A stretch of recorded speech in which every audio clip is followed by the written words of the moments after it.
This is Neil Schneider for MTBS-TV at CES 2017.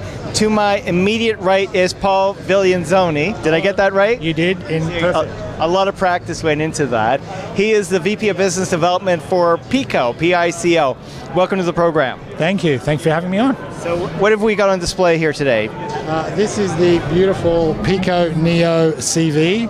It's the first all-in-one mobile headset with 6 degrees of freedom. So for those who are completely unfamiliar with degrees of freedom and why the number 6 is so important, I'm hoping you could explain it to us. Sure. Well, I'll take a shot at it. The 6 degrees of freedom means you have the ability to look around within your environment. That's 3 degrees. And the other 3 degrees are moving around within your environment. So it's both seeing the whole world in virtual reality and moving through the world in virtual reality. Okay, good stuff. So, okay, can you explain how it works? Sure. We have a camera and some gyros and accelerometers, and together we process and do some algorithmic sort of magic to allow the unit to be present in the world and move around within it.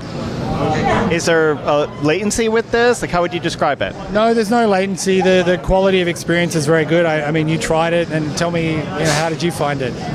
It was quite good.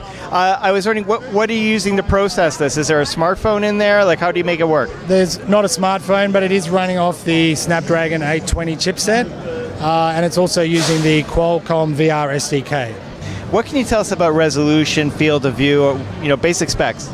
Sure, the resolution is 3K, it's 150 per eye, and then field of view is 102, and the refresh rate is 90 hertz. So it's quite powerful, and it's very great for visuals like 360 video and animation, stuff like that. Okay, and as far as content support, is it compatible with an existing library, or is there supposed to be custom content for this device?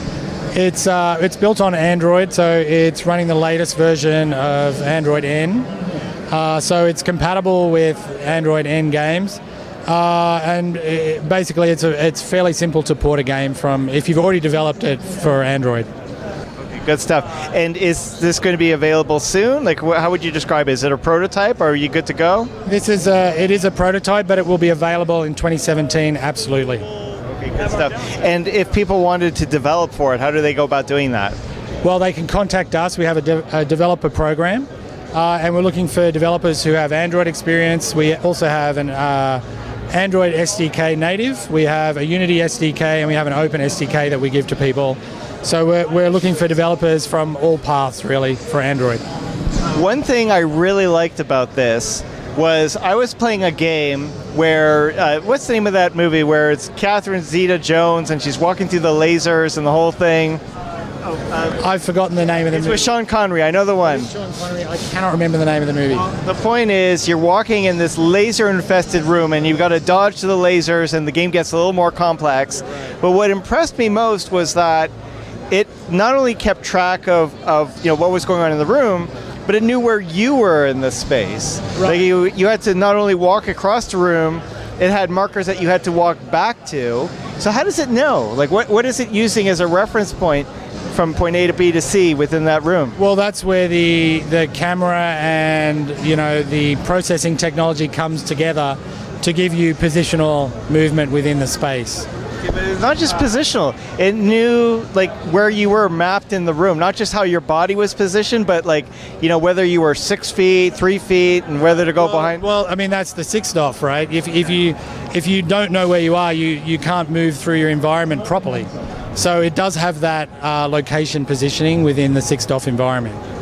Good stuff. Very impressive. Thank you. So we love it. Good luck with this. Thank you. This is Neil Schneider for MTBS-TV at CES 2017. We will, of course, be back with more. Thank you for watching.